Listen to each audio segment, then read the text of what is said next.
Good evening. I'm Donna Bartlett May with the League of Women Voters of San Diego, and I will be your moderator for this virtual candidate forum for office of the San Diego County Sheriff. The League of Women Voters of San Diego and the League of Women Voters of North County, San Diego are the co-hosts for this event. The League is proud to be nonpartisan, neither supporting nor opposing candidates or political parties, but always working on vital issues of concern to members and the public. Our Voters Edge website is your online resource for more information about the candidates, ballot issues, and detailed voting information. All candidates for local offices have been invited to include their information at no cost, and I have asked tonight's candidates to do so. You'll find a link in the chat. The League moderates candidate forums using a format that is fair and balanced, yet informative. We have asked the candidates to keep to the issues of the position rather than personal attacks because our goal is for the voters to be able to learn more about candidates than they get from campaign ads and social media. We are recording this forum and it will be available unedited from beginning to end on our website, lwvsandiego.org. We ask attendees to submit questions online before the forum, but you may also submit questions using the link provided in the chat box. Please remember to use civility and respect and address your questions so that all candidates can answer them. The questions will be organized to ensure topics of the greatest interest are asked.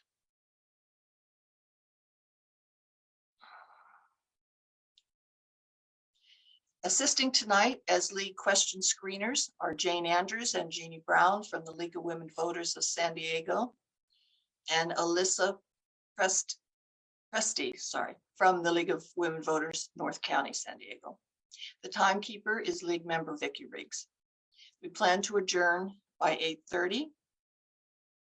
Candidates will have 2 minutes for their opening statement and 2 minutes for their closing statements and 1 minute to respond to each question from the audience. We will alternate who answers first. We have 4 candidates with us tonight: Charles Battle, Gundo Gunderson, Kellyanne Martinez, and Dave Myers. John Hemmerling could not be with us tonight due to a conflict, but has submitted a written statement. The other candidates either did not respond to the invitation to this event or did not submit a written statement. The candidates with us tonight will now give opening statements, and then I will read Mr. Hemmerling's statement. Mr. Battle, please read yours.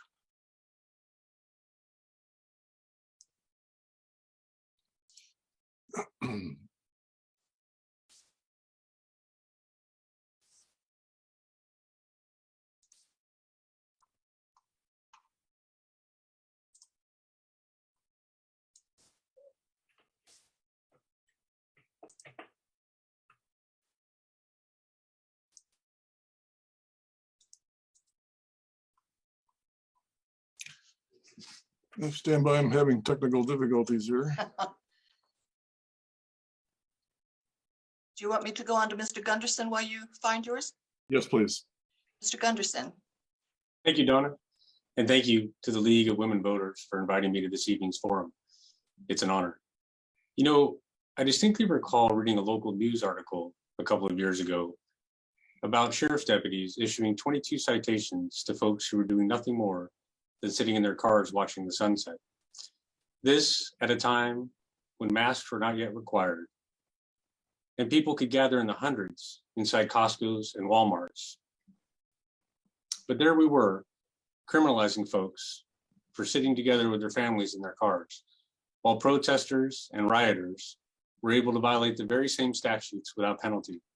Statutes, for the record, that didn't even apply to the homeless folks who were standing on the beach at that very same location.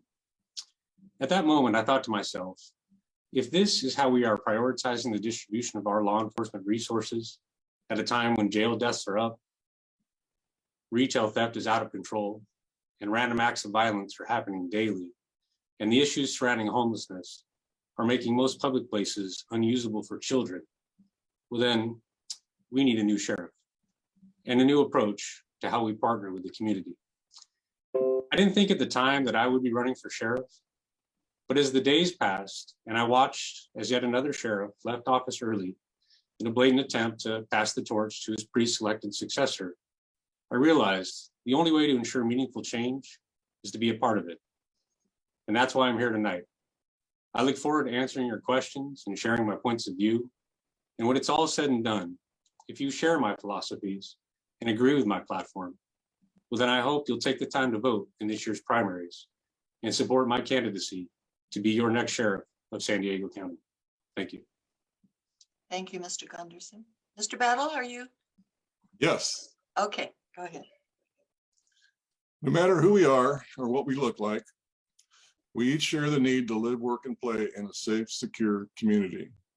A good sheriff should focus on addressing the needs of the community by proactively addressing crime while being careful to protect the innocent all the while, overtly defending and preserving the constitutional rights of all the way through that process.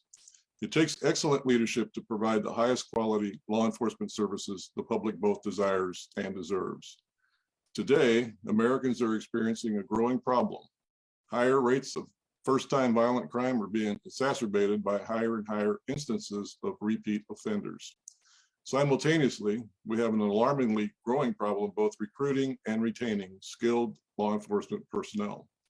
We've all seen the media coverage over the last few years blaming the police for causing violent confrontations with suspects. In too many cases, police are wrongfully blamed for using excessive or inappropriate levels of force when responding to deadly threats, even when the officers involved responded properly and appropriately to the law, their department's policies, and their departmental training. We oftentimes see videos of suspects failing to comply with loud repeated commands from officers to drop their weapons. Why then, in spite of the video evidence, do the media and so many soft politicians still mysteriously persist in leading with blaming and vilifying the police in the news? Why do they lobby for the early release of violent criminals from our jails and prisons? Too many go immediately out to victimize additional innocent persons. This continued practice of vilifying police and emptying the jails is untenable and unacceptable for communities desiring to live in safety, security, and tranquility. Thank you, Mr. Battle. Ms. Martinez. Hi, thank you so much to the League for having me tonight and having this forum. My name is Kelly Martinez. I'm running for sheriff. I've worked for the department for 37 years. I've risen through the ranks. I'm currently the undersheriff and have been for a little over a year. That's the COO of the organization. I run the day-to-day operations of the department. It's a $1.1 billion budget. We cover 4,200 square miles of unincorporated county. We provide public safety services to 9 contract cities, manage the jails, and security for the courthouses. I have 3 priorities as the undersheriff and as a sheriff. The number 1 priority is hiring. We don't have enough staff. We need to hire more. And that's no different than any other police agency or many employers in the nation. We also need to invest in our jails. I'm investing tens of millions of dollars in our jails and the infrastructure. And then lastly, public safety is a very high priority in this region and in the nation. As everyone sees, every day there's another shooting that's occurring. So those are my 3 priorities. I've got my priorities in place. I have the right leadership team and I have the right path forward. In addition to that, I've got a number of endorsements. I'm lucky to have been endorsed early by Senate Pro Tem Tony Adkins, Chairman Nathan Fletcher, Supervisor Nora Vargas, Mayor Todd Gloria, Mayor Mary Salas, as well as the Deputy Sheriff's Association, the rank and file of our department who support me and support our mission and our priorities going forward. So I thank you very much for this opportunity, and Kelly Martinez for sheriff. Thank you. Thank you, Ms. Martinez. Mr. Myers. Thank you. Thanks to the League for having us. My name is Dave Myers. I've served in law enforcement for 35 years in a number of leadership roles, with my highest rank retiring as a commander. I am a leader in the LGBT community. I've organized and advocated for wages for employees and their benefits and mentored deputies to value community policing as leaders themselves. My experiences best qualifies me to be the next sheriff of San Diego County. I know all too well that restoring competency and community trust to sheriff's leadership is essential to a safe and thriving San Diego County for all residents. I'm running for San Diego Sheriff because I believe now more than ever, it's time for a change, a renewed focus on core law enforcement competency and a demonstrated commitment to rebuilding the community's trust in law enforcement. I want to start out with a quote from Dr. Martin Luther King Jr., who said, The arc of the moral universe is long, but bends towards justice. Today, that arc appears to have split into two lines. One line is sheriff's leadership, and the other line is the people that we are sworn to serve and protect here in San Diego County. And those two lines are arcing away from each other at an increasing rate. What's driving these divergence are jail death after jail death, incident by incident, video by video, and yet we have a current sheriff's leadership who cling to outdated law enforcement practices and policies and don't acknowledge or address issues raised by our communities. And it doesn't have to be that way. We must speak truth about our shortcomings as law enforcement and fight to be better. Also understand that law enforcement is not the root cause. In our hardest hit neighborhoods, our deputies, people of enormous courage and integrity, are in those neighborhoods, are in those jails, risking their lives. As sheriff, I will work my hardest to ensure that as part of the solution. I'm Dave Myers, running for sheriff. Thank you, Mr. Myers. I'll read Mr. Hemmerling's statement now. The upcoming election for sheriff is of vital importance to San Diego County. Crime is up on our streets and morale is down in our sheriff's department. There is an old saying that a new broom sweeps clean. I will bring real change and strong leadership as your new sheriff. The status quo is not good enough. Look at my record of public service and leadership, whether as a decorated San Diego police officer, Marine combat veteran, or for the past 6 years as chief criminal prosecutor in the city of San Diego. Too many people are dying in our jails. In Iraq, I was the Marine battalion commander for 4 jail compounds. Managing jail populations requires accountability, behavioral health assessments, and common sense diversion opportunities. Many people just need help, often with drug addiction. Effective policies can prevent needless deaths and help people to stay out of the criminal justice system. Leadership counts, victims matter. We need fresh new leadership for a real change in how we safeguard our neighborhoods, run our jails, treat victims of crime, and protect personal liberty, including the individual right to keep and bear arms. I have been endorsed by the California Republican Party, the Republican Party of San Diego County, former Mayor Kevin Faulconer, retired Police Chief Shelley Zimmerman, Councilman Chris Cate, Mayors Richard Bailey, Bill Wells, John Minto, and the San Diego Department City Attorneys Association, and the San Diego Asian Americans for Equality. For more information, please visit my website. Please vote for John Hemmerling for sheriff on June 7th. Your support is essential so I may provide the fresh new leadership, transparency, and accountability that we need to restore law and order and keep our community safe. Okay, we're going to go to the questions now. Mr. Battle, this first question is, we'll start with you. I'm sure you've all read the audit that was recently done on the Sheriff's Department. Would you please tell us what you would do to address the concerns that were raised in that study? Yes, first off, it would require putting together a jail investigation team similar to the one I participated in back in 1992. We picked members from every one of the facilities and put together a team and went facility by facility from top to bottom through each and every one, preparing reports and recommendations for improving conditions. I think we can use the very same process to look into the actual state of the Detentions Bureau using that model. Following that, the solutions become obvious once you use the process to outline and define what the problems are. All right, thank you. Mr. Gunderson? Thank you. Great question. You know, I think you could look at changing the policies and maybe changing regulations, but really what you have is a cultural problem. When you read that report, what it boils down to is the employee A knew to do this, but chose not to do that. And that goes with sworn and non-sworn and with the medical staff. And whether that's because they become complacent or they haven't been given the proper resources or because they were trained and then apathy set in, I really don't know. But I think you can use that report as a basis for going in and working with the employees to get a better understanding of exactly why it's not working. What is it that we're not providing them that's making them choose to just simply disregard what they know is the right thing to do? And you begin with that, and then you move towards a shift of responsibility. And informing the employees that, okay, we met with you, we understand your issues, we're going to give you the resources, and now we're going to hold you accountable for doing the job you're supposed to do. Thank you, Mr. Gunderson. Ms. Martinez. Yes, thank you. I actually worked with the auditors when they came to San Diego County, worked with them as they did their audit of our jails. I absolutely embrace and the recommendations, and we've been moving forward on those recommendations. We've committed $30 million for renovations at the George Bailey Detention Facility, which is much needed repairs. I'm investing $12 to $16 million on a new wireless upgrades to all of our jail systems that will connect all of our healthcare systems so doctors can talk to each other, nurses can talk to doctors. We've started implementing the body-worn camera program, which will show us real time or that afternoon what has happened in the jail setting. We'll have a better record of what's going on. It's helping already to de-escalate situations in our jail. There are numerous things we're doing. We're implementing medical and mental health screenings for everyone at intake.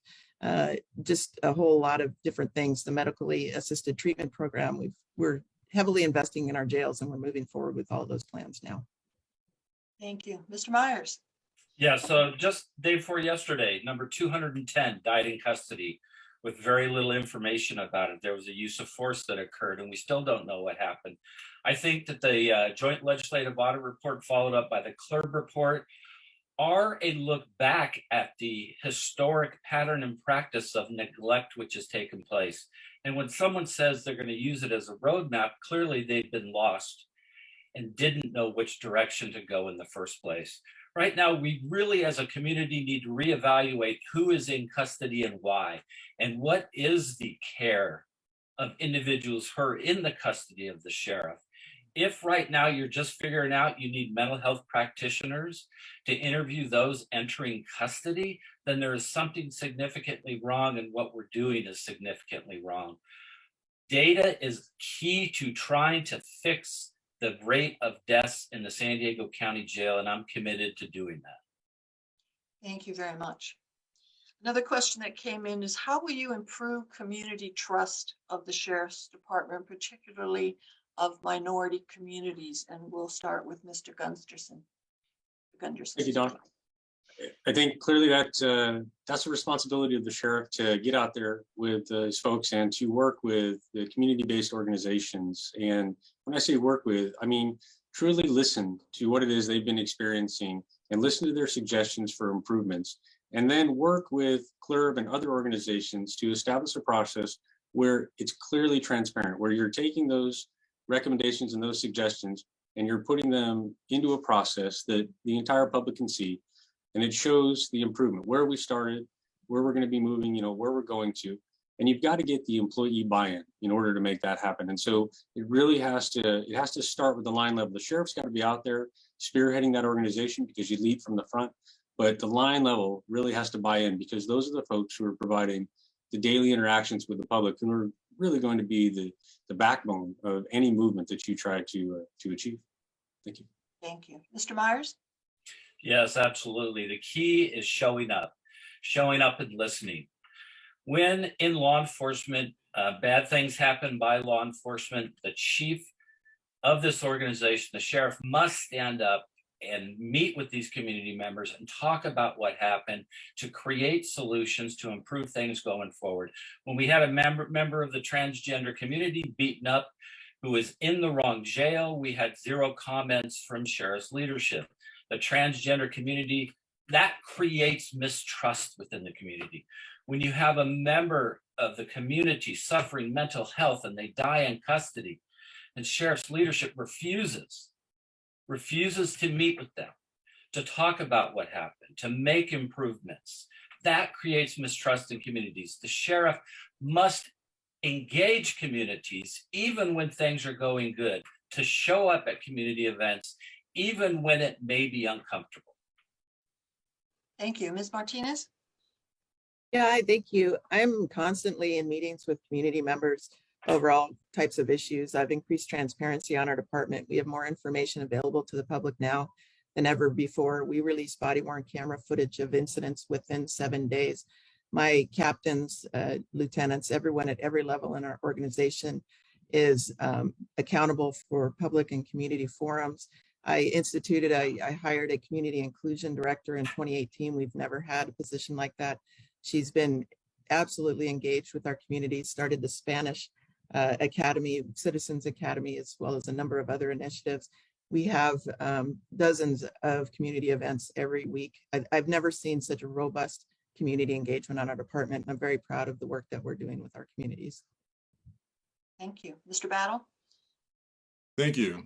It's probably not a well-known fact, but first-line supervisors in the military, sergeants, chief petty officers, are the most important rank when it comes to making sure that the product gets to the street. First level supervision is responsible for providing for line staff the knowledge and the tools that they need to accomplish their jobs and to accomplish their missions. Getting the sergeants on board with doing things properly is probably the best way to get the patrol deputies and the folks who interact with the public on the same page. So it would be my idea to have regular meetings with all of the sergeants on the sheriff's department so that they could be on the same page and they would not be intimidated by the fact that one station does things one way while another does things another. With buy-in from the sheriff, they should have no problem sharing that information. Thank you. Also regarding distrust among the community, do you believe there should be some type of citizen oversight of the sheriff department, including deputy discipline? And if so, what kind would you advocate for? Mr. Gunderson? Thank you. Yes, actually, I believe strongly in citizen oversight, and I would advocate for a community oversight board that has the power to do investigations and to do subpoenas to truly understand what it is that's happened in each incident and what's going on in the organization, and that can then partner with the sheriff in recommending discipline. I don't think that a community board should have the right to implement discipline, because I think that that takes the experience and the understanding of somebody who's done the job and worked their way up. But I think they should have significant input as to what the perception is from the public's perspective of what occurred and what should occur in the future. Yeah, I think that about sums it up. Thank you. Thank you. Ms. Martinez? Yeah, hi, thank you. We currently have the Citizens Law Enforcement Review Board that has oversight over our sworn staff. I would like to have them also have some oversight over our medical staff in the jails. We work very well with the clerk board. We listen to their recommendations. We have a full-time unit that is assigned as liaisons to the clerk board. We're told all the time that we have a better relationship with our clerk board than many other agencies have in the country. In addition to that, I signed an MOU just a few weeks ago to allow a member of the clerk board to come to all in custody death scenes and use of force or that result in death or officer involved shooting scenes. So I think we're already doing a great job with that. I respect the board, I respect their recommendations, and we consider them all seriously. And we work very hard to work with that oversight board. Thank you. Mr. Myers?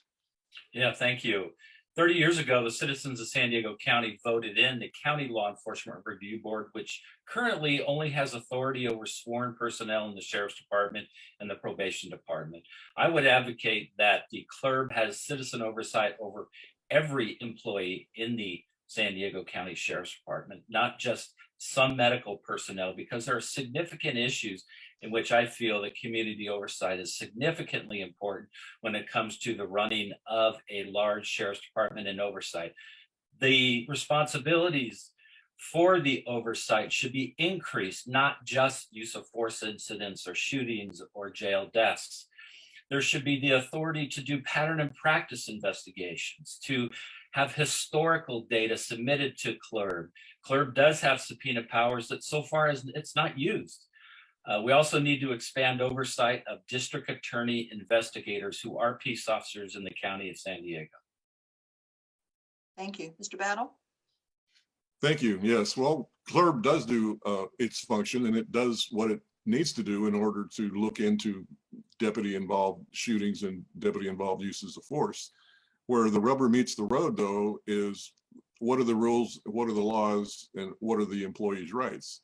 The Internal Affairs Unit is going to investigate things, and they're going to come up with findings that are based on the law, on policies and procedures, and on training. There isn't really an avenue for disciplining someone because the attitude of a particular individual or group varies from what the practices and the law allow for law enforcement to accomplish. So there's a balancing act there. I think we have CLRB, we have oversight. I don't see us needing anything additional to that. Thank you. This questioner believes the Sheriff's Department rules allow verbal complaints of a minor nature to be disregarded. Do you believe this should be changed, and how would you change it? Mr. Myers? So I believe all complaints should take a formal process, whether that's a field supervisor or somebody in the field can handle it. Currently, the sheriff's policy is complaints are encouraged to be handled at the lowest level possible. I don't think that provides the proper data to determine the quality of service that law enforcement is providing to the community. So I think there should be a formal process in which complaints are received. They can be resolved at the lowest level possible. And the documentation that that is what occurred is, I think, vital. We've seen recently Deputy Richard Fisher sexually assaulted upwards of 20 women while on duty. Several of them complained, and they claimed that to have filed complaints, but they were handled at the lowest level possible and there was no documentation. Thank you. Mr. Battle? Yes, well, handling complaints is something that needs to be addressed and it needs to be formalized. It was the practice of first level supervision to listen to complaints and to explain to callers or people who came into the front counter what it was that they thought that they were mistreated about was actually something that was perfectly lawful under the policies. And oftentimes all it took was an explanation as to what the policies are and what the deputy was actually trying to accomplish to satisfy the person, and we could send them on their way. Those are the kinds of minor things I think that the question is presuming, not questions about I was fondled or I was groped. Those are obviously going to require a formal investigation, and that those absolutely should be documented. But little things like I was stopped for making a turn in my vehicle, and I don't know why that happened. Those are minor things that a supervisor can handle. Thank you. Mr. Gunderson? Yes, thank you. I think all complaints should be documented and tracked. I don't know how you achieve true transparency without doing that, because you're missing out on the data of complaints that are received, how they were investigated, and then how they were resolved. And I think that's important, not just for the community, but also for the employees to understand the entire process and what's important in either proving or disproving a complaint when it's received. I also think that it helps to avoid mistakes like that were made in the Fisher case. You know, you start taking those complaints, and if you're not documenting them and they're not going into a system that's going to flag, hey, this deputy is getting an inordinate amount of complaints, perhaps we should look a little closer at what's happening over here, and are they doing things correctly or are they not? So every complaint should be documented in a centralized system so that we can flag folks who are doing things incorrectly, and so that we can show to the public that we're investigating everything, that we take it seriously. Thank you. Ms. Martinez? Yeah, I appreciate the question. And I think it's more a question of the nature of the complaint than a verbal complaint. By saying verbal complaint, it sounds like it's a complaint regarding something of a minimal nature, but a verbal complaint could certainly be something serious, like a deputy's behaving inappropriately or doing something that's illegal or unlawful. So I think it's the nature of the complaint, the type of complaint. We do have a very formal system regarding complaints and how supervisors handle them. One thing that's been really helpful for us in determining what happened are the body-worn cameras. We're able to very quickly, sometimes with a deputy's interaction, look at the body-worn camera footage and tell whether the complaint is valid or not valid. And oftentimes we will show the complainant the body-worn camera footage, and sometimes we've even been able to dispel that the incident actually occurred. But I think less so about a verbal complaint than the nature of the complaint and the type of complaint it is, and whether we need to document it or how we document that or investigate it is what's important. Thank you. Going back to the study and the mortality rate currently addressed in the UT article that a lot of people have read about, what would you do to address the mortality rate? What specific things do you think need to be done in the jails to prevent these deaths? Mr. Battle? Well, again, we require an assessment. We need to take a look at what's actually happening. It's one thing to allege certain ratios and certain percentages in comparing one department against another. As I recall, there were 4 different sheriff's departments, detentions bureaus that were compared, but they weren't necessarily apples to apples. San Diego transits a lot more people than the other 3 that were contrasted against, and the daily population rates seem to be higher. Plus, they didn't mention anything about the COVID deaths that certainly the sheriff's department wouldn't have anything to do with preventing. So again, it would take a jail inspection team to go through facility by facility and look at every one of the medical units and see what their practices and procedures are, and take it from that. After making that assessment, then you can make an intelligent recommendation on how to fix it. Thank you. Mr. Myers? Yeah, I'd start with using the sheriff's budget. You know, who are we booking into jail and why? If you have underlying misdemeanor charges, nonviolent, drug dependency type issues, if we are now in the county of San Diego for the first time, and I applaud our board of supervisors for pushing for these crisis intervention centers and our mobile crisis response teams. It doesn't mean we're not going to hold people accountable. It just means, is the jail the right place for it? Currently, there are very few structures, very few healthcare or fixes within our current jail system for long-term drug dependent individuals, despite what you're hearing. The studies after study after 4 studies about jail deaths, which laid out a historic pattern and practice of inmate deaths. If you're actually providing mental and long-term drug dependency care, you're not going to have those rates of deaths in custody. We need to address those and really figure out who belongs in jail and who doesn't. Thank you. Ms. Martinez? Yes, thank you. There are a number of things. We know what's wrong with our system. We know what we need to fix. We need more healthcare workers. We're actively working to hire those healthcare workers. We need a contract that coordinates and provides training and policies and hiring for our contracted healthcare workers, our psychiatrists, psychologists, the doctors, the x-ray technicians and dentists, which is, we're about to sign that contract and get that moving forward. We need a county hospital in San Diego County. We don't currently have that, so that people who are in our custody who need medical help have a place, a hospital to go to that's seamless. Right now, we don't have a great system for that. We need more connectivity to community healthcare records, which is something we're striving towards with the wireless system upgrades and our technology upgrades. We know what we need to do. We're moving forward with that, and we've got our priorities in place. Thank you. Next question, we'll start with Mr. Gunderson. Do you support ending sorry. That's right. Would you mind if I answer that last question? Oh, you didn't answer that one? Sorry. No, that's Go right. right ahead. I Thank probably you. checked you off too soon. That's all right. So first and foremost, I think it's important to remember that everyone deserves to be safe while they're in the jails. And that's particularly true for pre-sentenced inmates. And so the first thing that I would do is ensure immediate access to medical care. And you have to change the culture in order to do that, where the employees view the inmates as people, right? True people, whether they're pre-sentence or post-sentence. First and foremost, they're people. And we need to provide them with the services that they need, even though maybe some of them are just playing the game and they don't need any services, but we still have to take them at their word and investigate that before we just simply dismiss them. And then I would move towards ensuring that we're doing true and useful checks, hourly checks, to make sure that people are still safe while they're in custody, while they're in their cells, even in the middle of the nights, to ensure that they're still alive and that they're not in need of medical services. I think that's the first 2 steps that you would take, and then you move down the line to continue to improve the services overall. Thank you. Thank you.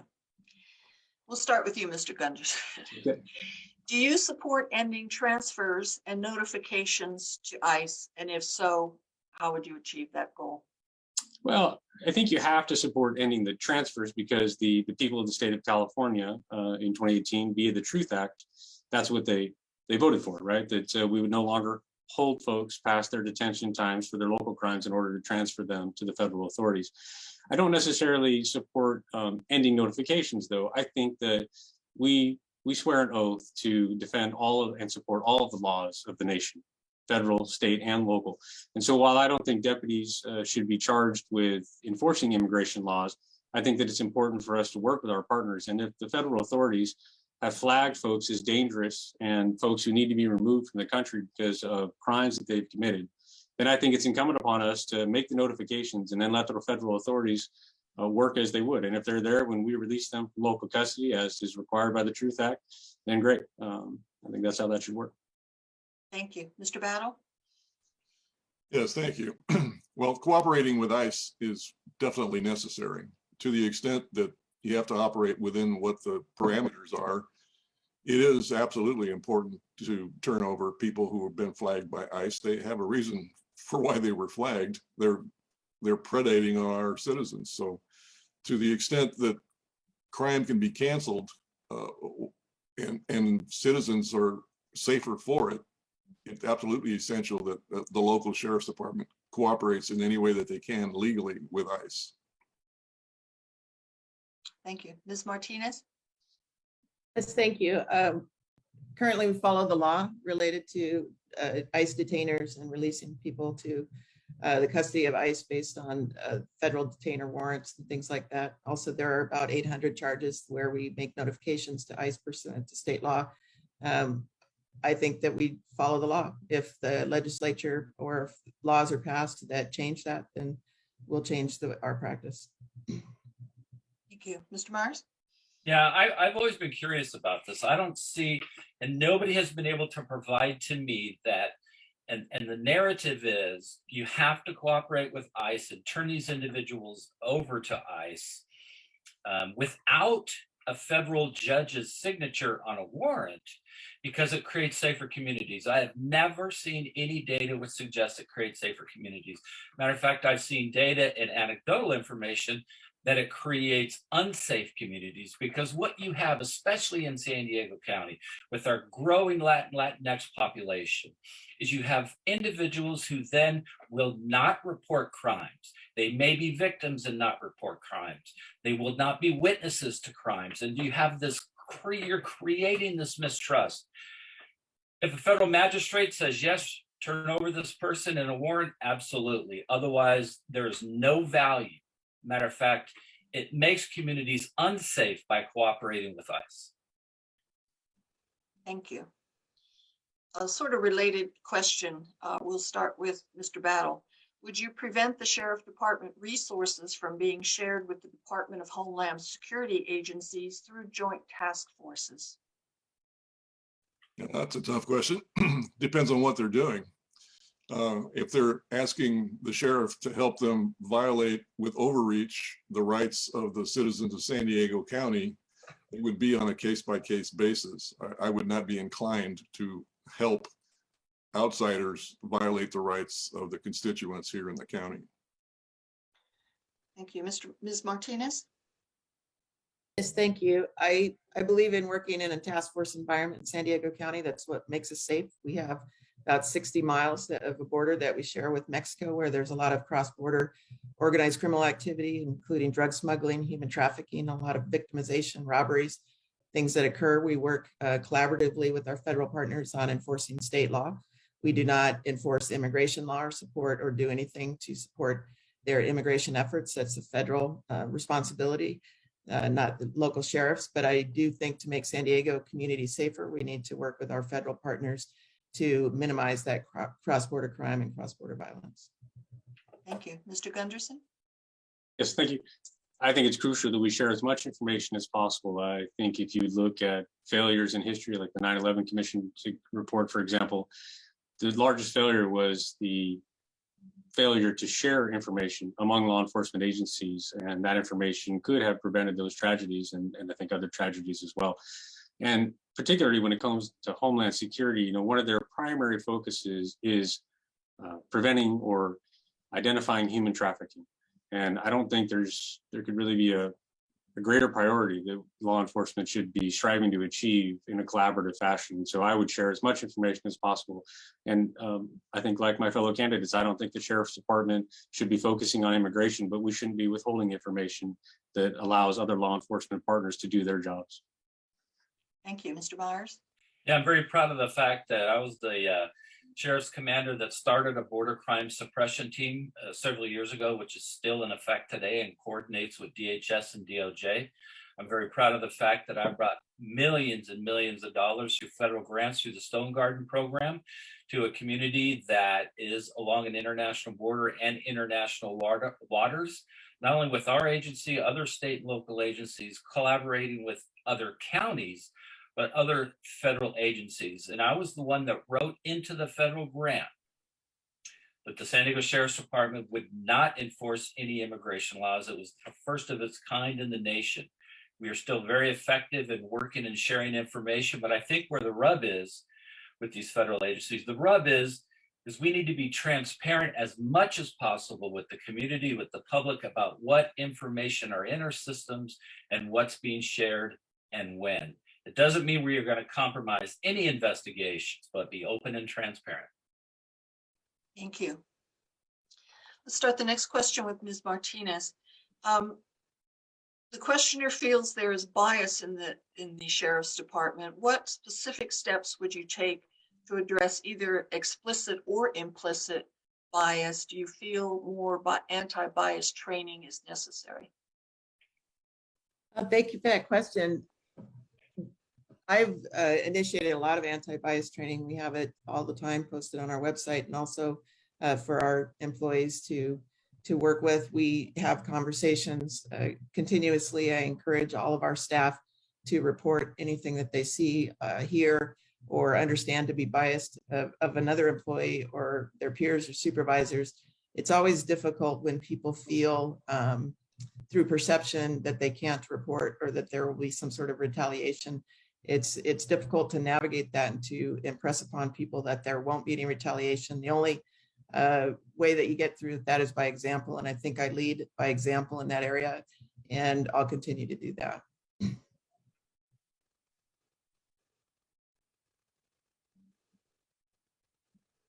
Mr. Battle?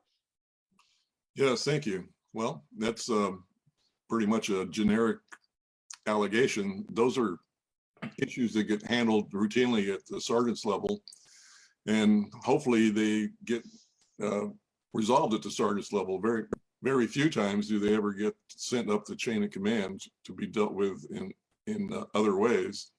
Once again, it's the first level supervision that has to be tasked with maintaining the decorum, getting the word out to the troops, and making sure that people are talking about things that they should be talking about at briefings and lineups, and that the attitudes and the personalities of those at the table aren't denigrated by others at the briefings.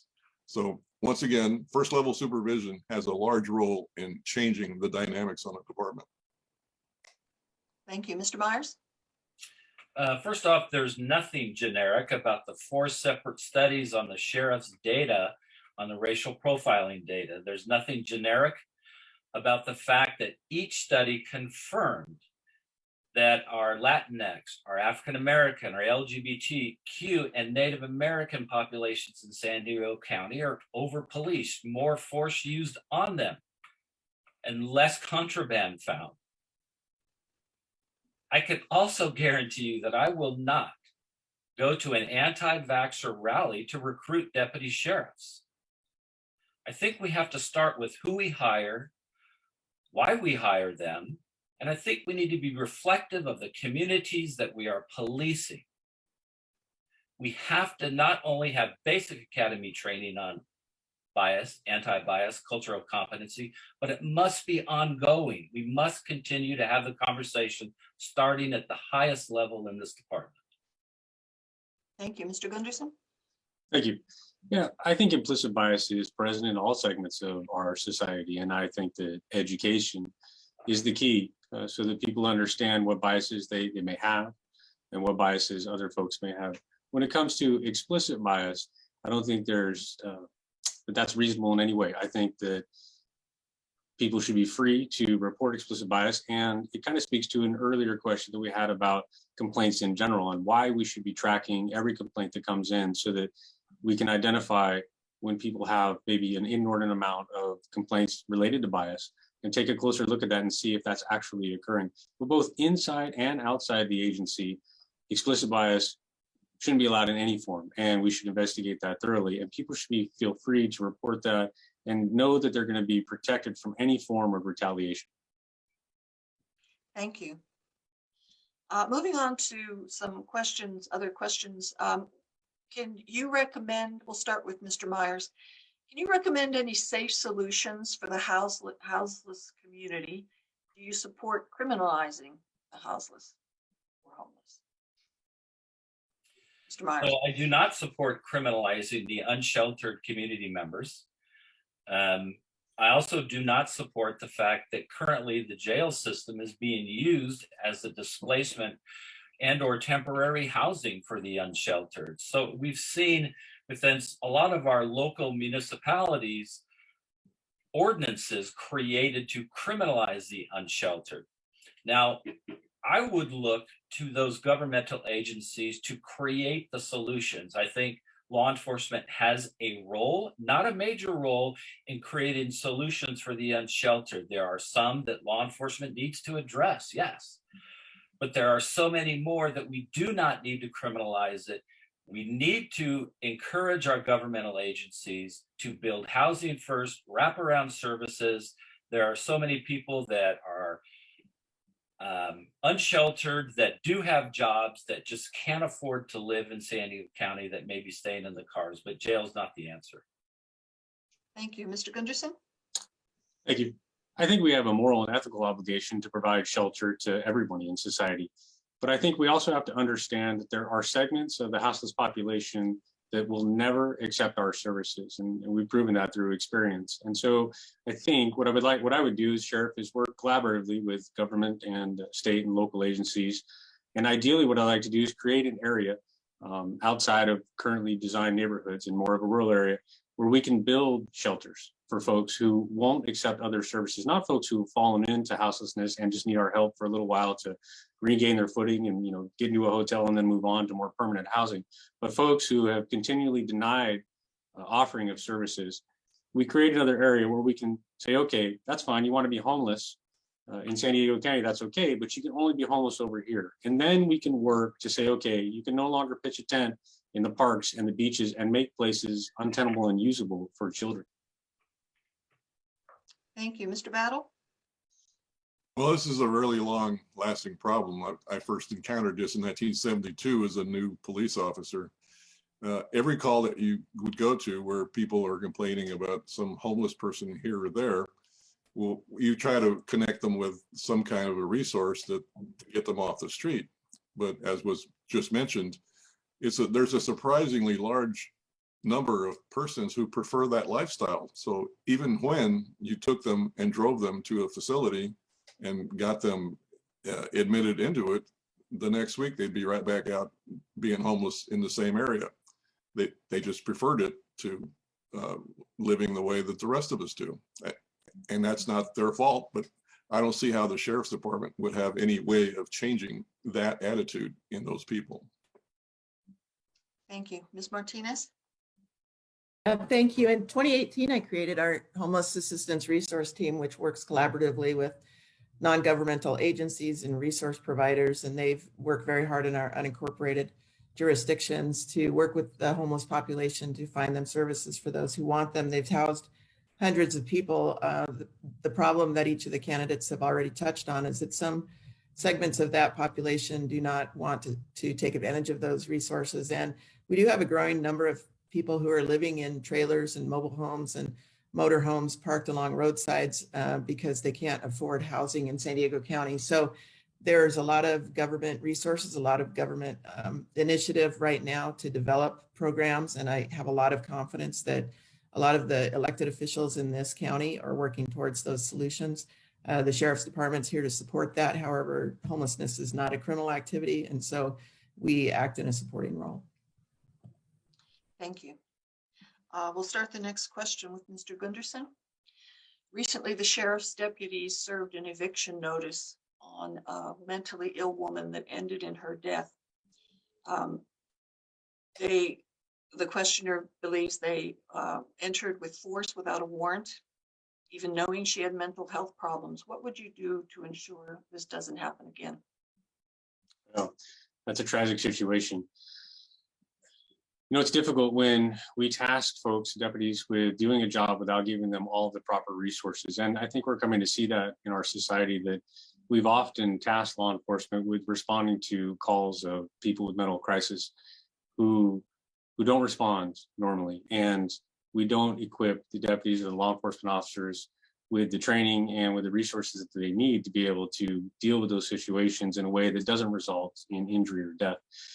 And so I think the first thing that I would do is continue with expanding the program where you pair mental clinicians with both law enforcement officers and with paramedics from fire departments to go out and first make contact with folks like that. If we know in advance that somebody that's going to be evicted has mental problems, we should be contacting them long before the day of eviction and connecting them with services so that when the day of eviction comes, it's not a time to use force. And if it is time to use force, we should walk away and try another day.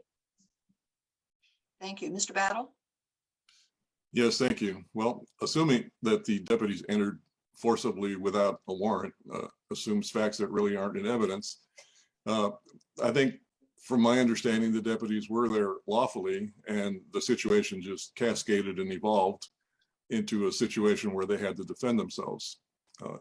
At the point where you have to use deadly force to defend yourself from a deadly and imminent attack, you do what you need to do.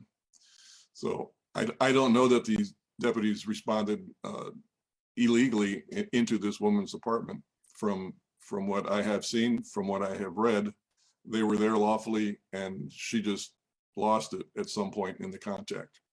You can't plan for people losing it once you're legally in someone's apartment. The fact that they go off on you requires that you take defensive action. I think that's what happened in this case. Thank you. Mr. Myers? Her name is Dr. Yan Lee. She was in her own apartment, and the presence of the deputy sheriff was simply to serve an eviction notice, in which he did on video. He actually stepped in and handed it to her. Service is complete. Very simply walk away. Just because she was holding a knife at her side, she never advanced at her. You should be very concerned about it as a deputy sheriff, and you have the luxury of backing up and backing out. She closed the door. 45 minutes later, yes, they did force entry. My over 3.5 decades of law enforcement, that was a very tragic incident in which an officer got stabbed and a woman lost her life, and it should have never happened. Law enforcement must rethink rushing into situations and using outside resources, mental health professionals, when addressing a lot of things in our communities today. Thank you. Ms. Martinez? Yeah, thank you for the question. This was an absolutely tragic and horrible incident. And I think what you do when things happen is you look at them, you review them, you critically assess what happened, what went wrong, where the deficiencies were, if they were in training, if they were in the individuals that were on scene. If you find fault in any of those things, if you believe that there needs to be an internal investigation, that's what you do. But you just have to really understand, what the people on scene were doing, what they were thinking, whether there were deficiencies in their training or their experience or leadership, and you go from there. Thank you. We had a question about, speaking of the officers' video cameras. Let's start with Mr. Battle. Do you believe the sheriff's deputies should always have their video cameras on, or should it be at their discretion of when they turn them on?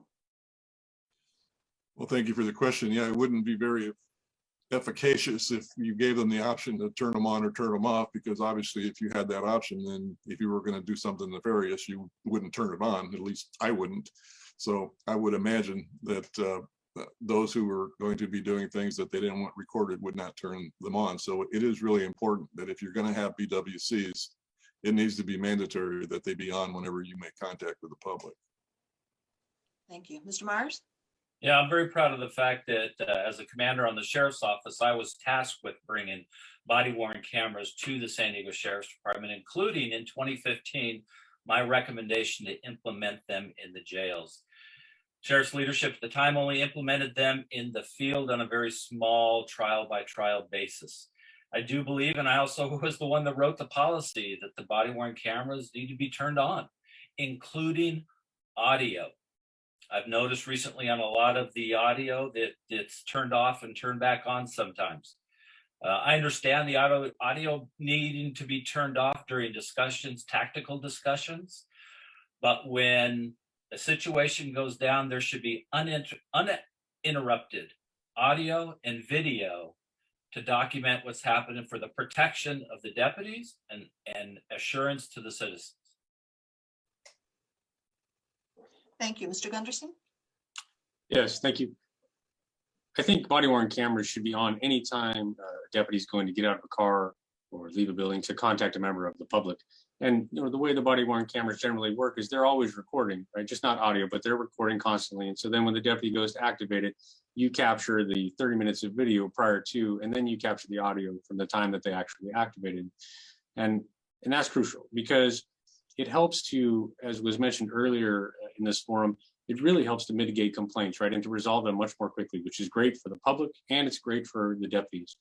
And I think the more information that we have, the better. I wouldn't support having them on just all the time while deputies are driving around. I think that's a pretty big invasion of privacy. And I also think that it would be difficult from a management and storage perspective and also from a review perspective.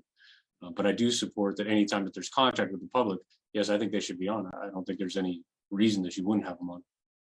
Thank you. Ms. Martinez? Yeah, thank you. We have a very well-written policy with the body-worn cameras when they need to be turned on. And when they aren't turned on, we don't turn them on. For instance, when deputies are having private conversations by themselves and they're not, interacting with the public, however, they are required to turn them on before each incident, before they get to calls, a whole host of circumstances. The same with our body-worn camera program in the jail, which, as you can imagine, they are interacting with individuals who are in our custody all the time, all day long. So we have thousands of hours of footage from those interactions. So they are monitored and audited by our supervisors and our lieutenants randomly and continuously, and also in a very systematic way so that we can make sure that the policies are being followed. So I don't think they should be turned on 100% of the time, but certainly they should follow our policy. Thank you. We'll start this question with Mr. Myers. What surveillance tools, if any, are helpful to sheriff's deputies, and who should determine how and when they should be used? And how would you balance the demands of law enforcement against the rights of the privacy of the community? Yeah, no, absolutely. Transparency, transparency, transparency. We need to have policies that talk about transparency on the equipment that we're using. If we're using surveillance cameras in an undercover investigation somewhere, we're not going to tell the bad guys where the cameras are. That doesn't make sense. I brought license plate readers to the department, and the importance and value in criminal investigations for license plate readers is critical to safe and secure communities. But then again, how is that information shared? Where is it stored? Who has access to it? How do we audit the information that we collect from these surveillance tools? Drones, the ones that we're using now, where is that information stored? How is it stored? How often do we evaluate it? I think that is critical in letting the public know how that is being done, not necessarily where some of law enforcement's surveillance equipment is. Thank you. Mr. Gunderson? Thank you. I think in a digital age, it's almost like everything's surveillance, right? The use of your phone and drones and license plate readers and you name it. And I think the key is that you have a public process, right? And because all societies in all communities, they have different tolerances for what they're willing to accept with regard to surveillance. And so you have to have an open process in the beginning and say, these are the technologies available to us now. This is what we'd like to use, and receive the endpoint to see if that's what the community expects, if that's what they're willing to have for surveillance in San Diego County. And then I think you need, with the advancements of technology so quickly, you need to update that on at least an annual basis. have a community forum every year and say, okay, these are the technologies we've been using. This is how we've been using them with regard to the transparency aspect. And then ask if it's okay if we continue using these moving forward in that same manner, and if we add new technologies to it. Thank you. Ms. Martinez? Yeah, hi, thank you. The privacy rights of citizens and individuals are absolutely paramount, and we need to protect those at all costs and also be transparent about the equipment we have and how we're using it. A few years ago, I think 3 years ago now, in the city of Lemon Grove, we rolled out Safe Lemon Grove, which is a system of cameras that are put in public places. And we had a number of community forums. We met with the city council, with mayor. We wanted to make sure that everyone in that community understood that these cameras were placed for their safety. They're very well documented that it's a camera that the sheriff's department has access to. They're not recorded. It's just real-time data. And it's cut down on crime in areas where the public did not feel safe. So that's just one example of how I approach using technology and surveillance systems with the public. Thank you. Mr. Battle? Yes, thank you. Well, being the 21st century, the technology is going to continue to evolve, and police are always going to take advantage of whatever the latest technology is, and rightfully so.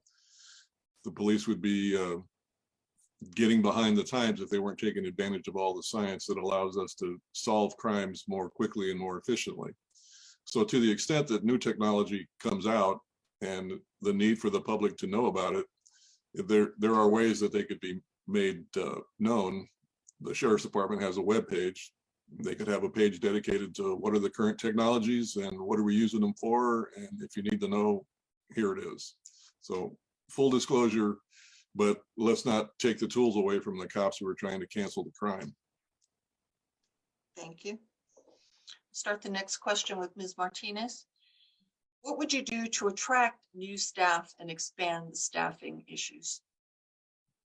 And we're doing a lot already. We're dedicating a lot of money to recruitment efforts. We're using social media. We're advertising at large events. We've got recruiting booths at every community forum that we attend. We are advertising, as I said, in all kinds of different places, word of mouth. Our best recruiters have always been our current employees.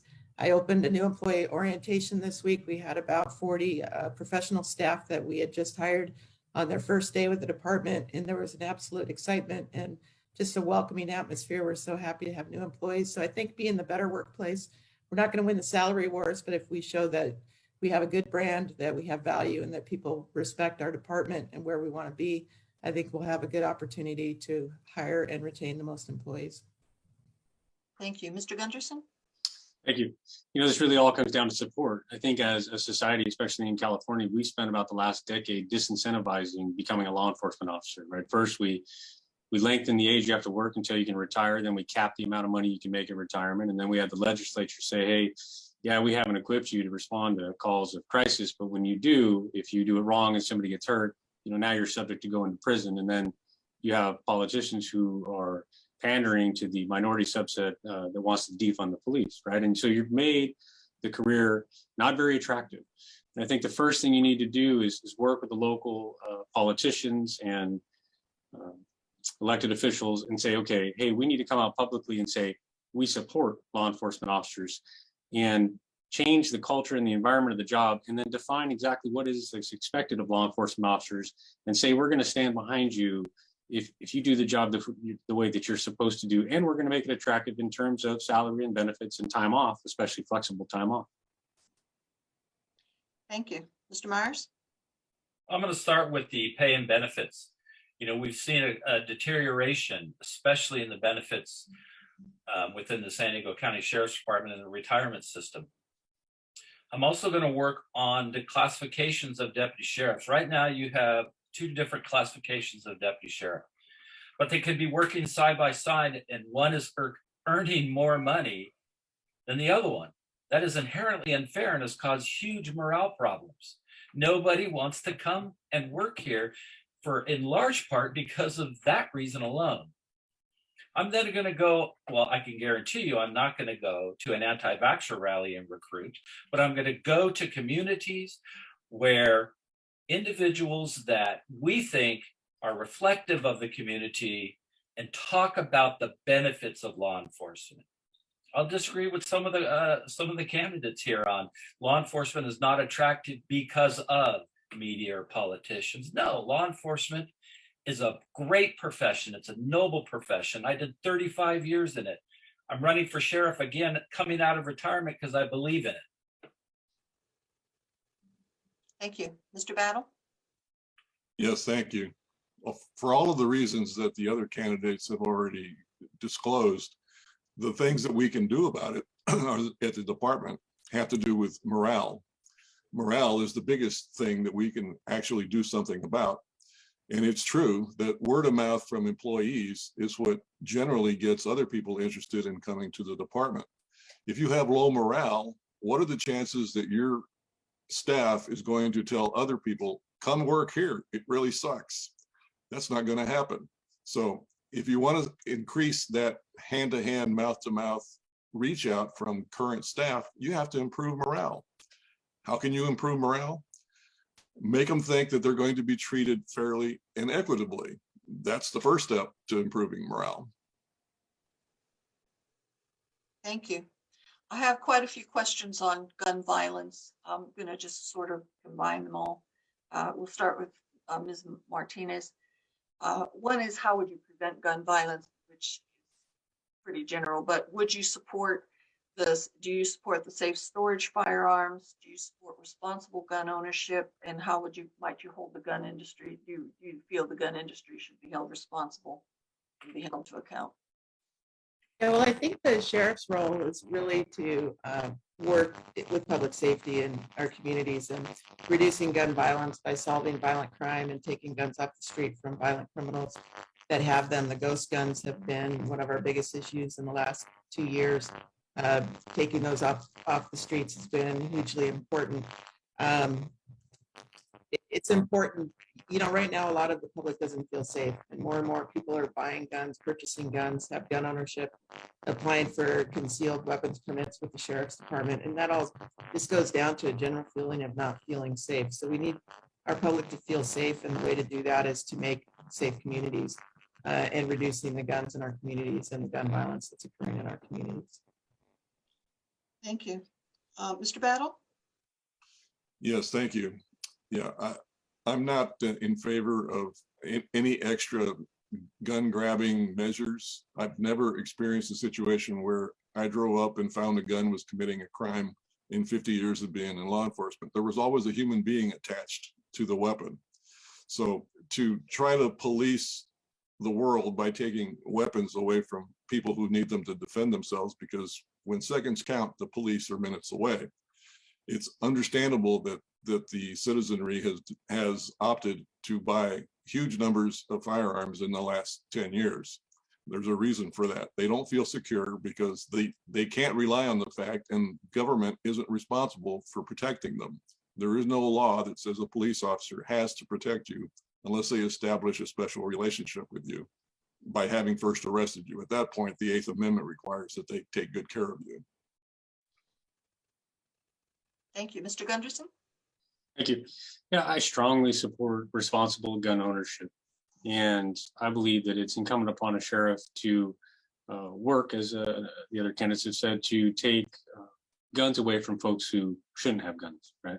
But to support the responsible citizens of our community who should be allowed to carry weapons. And it's somewhat of a balancing act, right? You know, you devote your resources to, especially these days, to getting ghost guns off the street if at all possible. And you educate society, especially the responsible gun owners, on the importance of gun storage, right? A proper gun storage to avoid those accidents. But I think the resources of the sheriff's department would be best spent rooting out the felons who are in possession of weapons that shouldn't have weapons, and going after, much like how we used to strongly go after meth labs in the past and still do to some degree. I think now you have laboratories that are doing nothing but producing ghost guns, and we really need to focus on rooting those out and getting those off the street so that they don't fall into the wrong hands and then, you know, cause unfortunate deaths. Thank you. Mr. Myers? Yeah, I absolutely support sensible gun regulation.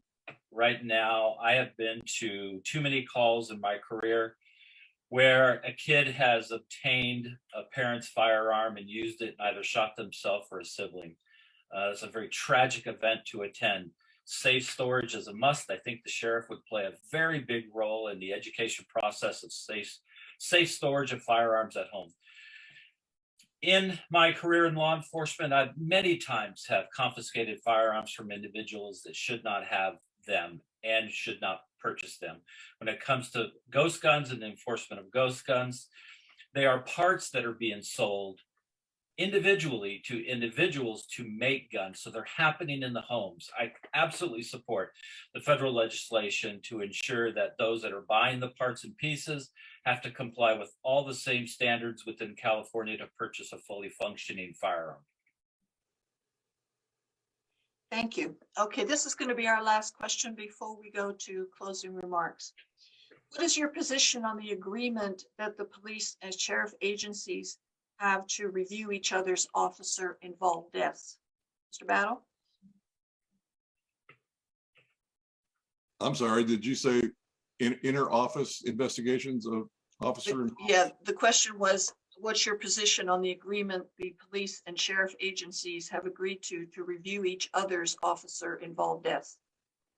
Well, it makes sense from the standpoint that it gives you the appearance of transparency. For no other reason than that's a good reason to institute that.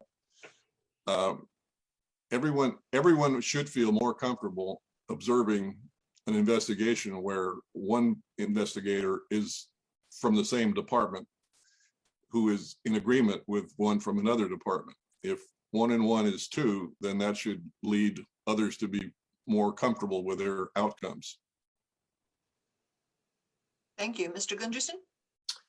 Thank you. Yeah, I strongly support outside investigations. I think officer-involved deaths are obviously very critical incidents, and they get a lot of public exposure, as they should, and you want as high of a level of transparency as possible, but most importantly, you want a fair and balanced investigation, and one that's done without bias and without anything that might negatively affect or inordinately affect the way the investigation is done through personal relationships. And so I think it's good for the people that are involved, and it's good for the organization and for the community if another agency is the primary law enforcement agency that does the investigation on any officer involved death. Thank you. Ms. Martinez?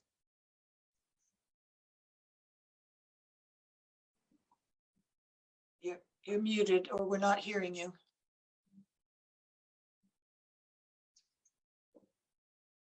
You might want to check your sound volume. While you do that, Mr. Myers, do you want to start? Yeah, absolutely. I think the press conference that was held today by the chief and one of the candidates here is skirting the absolute issue of use of force deaths. I think it's a band-aid to, as we just talked about earlier, Dr. Yan Lee and the fact that she was shot to death. I have confidence in the 2 shootings investigated by my department that I was involved in, that they were fair and that they were transparent. I think what has happened over the years is there has been a complete deterioration in the trust in law enforcement for many different reasons. And right now, the Band-Aid effect is, well, we'll have some other agency come in and do the investigation. Well, right now, the FBI and the district attorney show up to all in custody or use of force in custody deaths and shooting incidents. Now, if that hasn't created trust in the community, you have a bigger problem on your hand, and this is not the solution to creating trust. Thank you. I think Ms. Martinez is trying to come back in and fix her volume. Let's go ahead and start with closing statements, and when she comes back in, we'll let her answer that question. Mr. Myers, if you'd like to go first. Yeah, absolutely. So San Diego County voters face an important choice in choosing a new sheriff. County residents are justifiably outraged about the lethal status quo of the current leadership in the Sheriff's Department for preventable jail deaths. Dr. Yan Lee did not have to die, and a police officer did not have to be stabbed during the service of an eviction notice. De-escalation is not a 2-hour video. We need to be consistent and constant. I want to start with bringing badly needed changes to outdated policing policies and practice. Create a leadership team that is competent, diverse, and trustworthy. rebuild the trust between law enforcement and all communities in San Diego County. I will not recruit deputy sheriffs at an anti-vaxxer rally.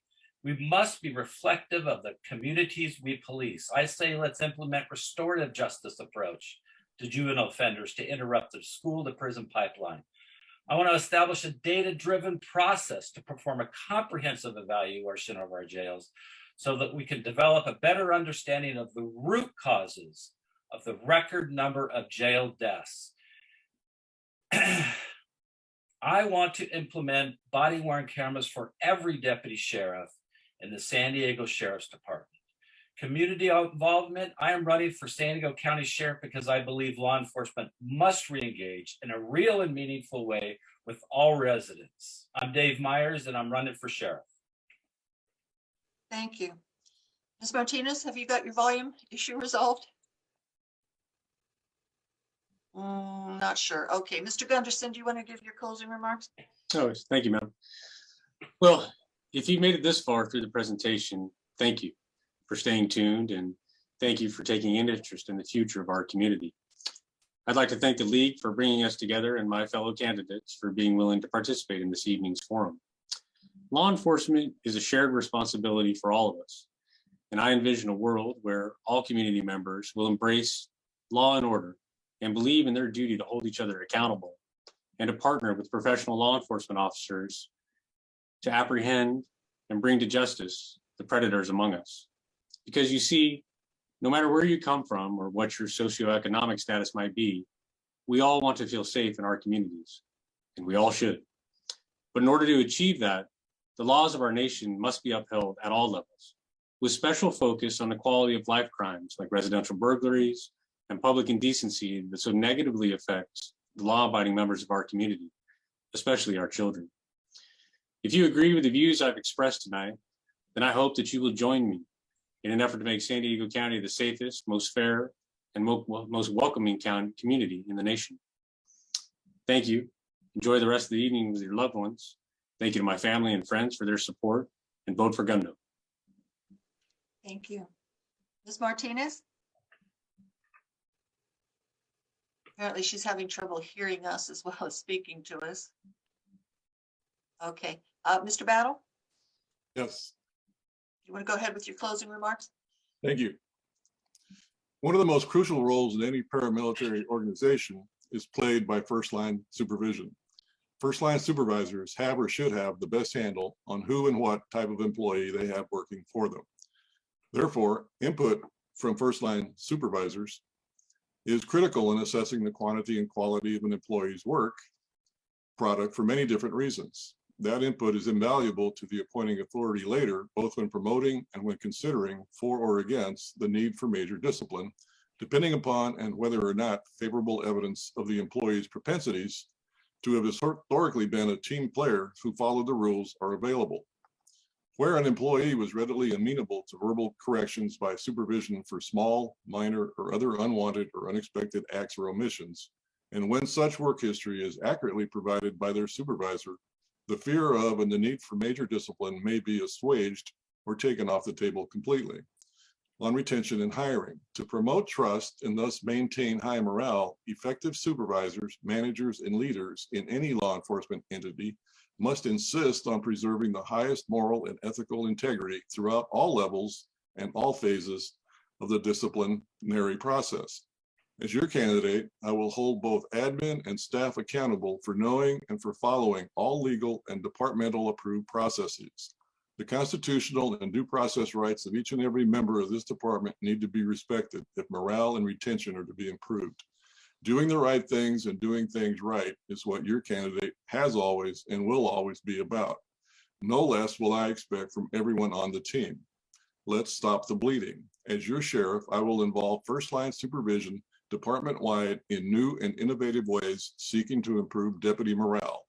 An effective leader finds a way and a process by which to correct problems. This vision, purpose, and focus is what this candidate offers you. Thank you. I think Ms. Martinez is still attempting to come in.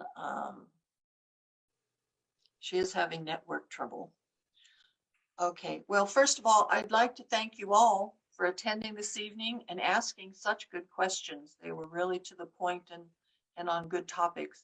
I want to make sure you all are registered to vote and that you've checked that your address is correct with sdvote.com. Remember, the county is now using the Voters' Choice Act, which allows you to vote by mail, drop box, or at the registrar's office. Every registered voter will have their ballot mailed to them on May 9th, so look for it. Also, please attend league events where we give in-depth information on all sides of critical issues affecting our communities at lwvsandiego.org. On behalf of the League of Women Voters of San Diego, North County, and the League of Women Voters of San Diego, I want to thank the candidates for running for office and attending our forum this evening. As a reminder, the views expressed are those of the candidates and not of either of our local leagues. Thank you again. You are here tonight because you're following the league motto. Don't just be a voter, be an informed voter. Thank you and good night. Thank you all very much.